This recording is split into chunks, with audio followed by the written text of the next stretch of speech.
Imagine walking into a courtroom where the odds are stacked against you, where money, power, and influence seem to decide the outcome before a single word is spoken. Now imagine standing there alone, trembling, with no one to defend you. That's exactly what happened to Maria, a quiet, hard-working maid accused by her wealthy employer of stealing expensive jewelry.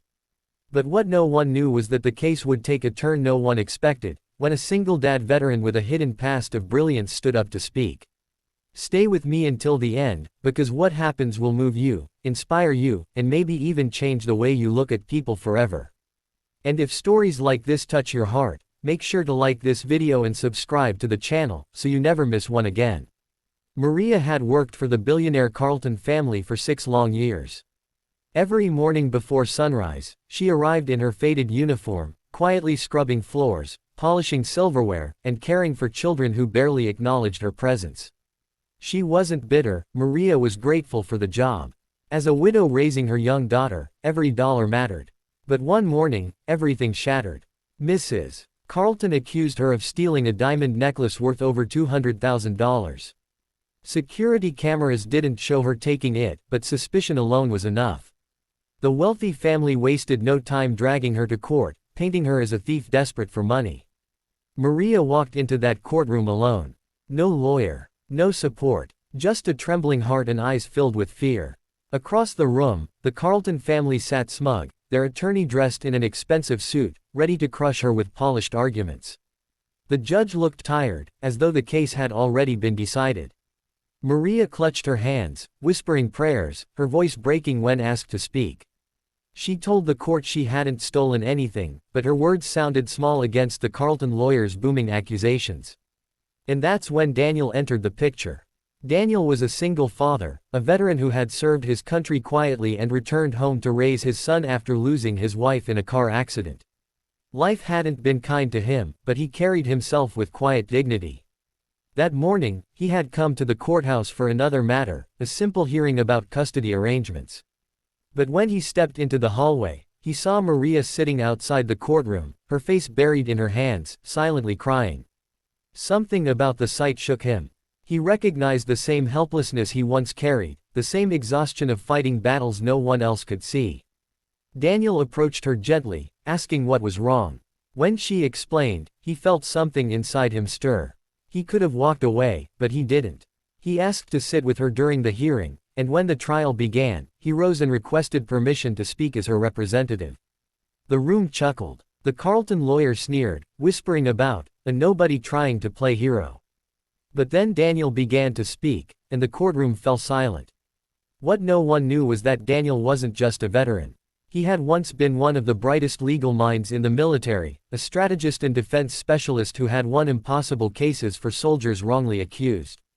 But after his wife's death, he walked away from law entirely, burying that part of himself. Until today, with calm authority, Daniel cross-examined the Carlton family's witnesses. He pointed out inconsistencies in their testimonies, exposing lies the lawyer thought would go unnoticed. He highlighted that no fingerprints of Maria's were on the necklace box, that the cameras showed dozens of staff entering and leaving the room, and that the accusation was built not on evidence but prejudice, that because Maria was poor, she was the easiest scapegoat. His words struck like lightning, tearing through the arrogance in the room. Maria sat frozen, tears in her eyes, watching as this stranger fought for her with a fire she had never seen before. Every time the Carlton lawyer tried to interrupt, Daniel countered with razor-sharp precision. His voice wasn't loud, but it carried weight, the weight of truth, justice, and lived experience. By the time he was done, the courtroom was transformed. The judge leaned forward, his tired eyes now wide open. The Carlton family shifted uncomfortably in their seats. And then came the final blow. Daniel revealed that just the night before, police had quietly recovered the necklace from a pawn shop across town, pawned by none other than the Carltons' personal driver. The billionaire family had known but tried to keep it hidden, pushing blame on Maria to protect their reputation. The courtroom gasped. Mrs. Carlton's face drained of color. The judge slammed his gavel, dismissing the case immediately, clearing Maria's name, and warning the Carltons that further obstruction of justice would be investigated. Maria collapsed into her chair, sobbing, not from fear this time, but from relief. Daniel placed a steady hand on her shoulder, telling her it was over, that she was free. The courtroom, once filled with whispers of doubt, erupted in applause for the man who had come in as nobody but walked out a hero. Outside the courthouse, Maria hugged him tightly, whispering through tears, "Why did you help me?" Daniel smiled faintly and said, "Because once, someone helped me when I had nothing. We can't turn our backs when we see injustice, it's our duty to stand." And that's the moment that silenced even the proudest heads that day.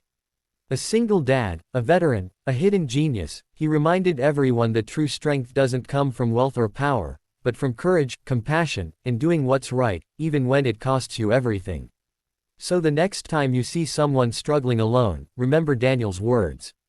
Sometimes, the smallest act of courage can change an entire life.